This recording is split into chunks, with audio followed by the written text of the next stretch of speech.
This is 7 News at 10. Off the top tonight at 10 o'clock, a moment of impact. A train collides with a car and two others couldn't get out of the way in time.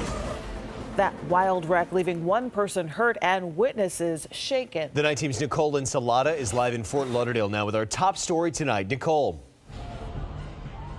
Well, Jack, this is Southwest 2nd Street, also known as the Himmershey area, and it's known for its bars and its restaurants and its nightlife.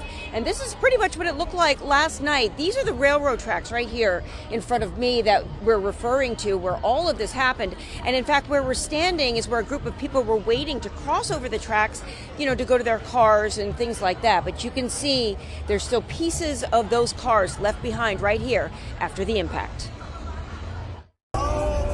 Pedestrians gathered at the railroad tracks along Southwest 2nd Street and 2nd Avenue early Saturday, right next to cars trapped between the lowered gates. You can only hear the train, like the horn. And then it happened. We just hear boom. The train slammed into one car. Two others barely got out of the way, but the force appeared to push the cars out of control. One hit the Den Bar and Restaurant. Another ended up in the middle of the street. We were panicking. I was in shock.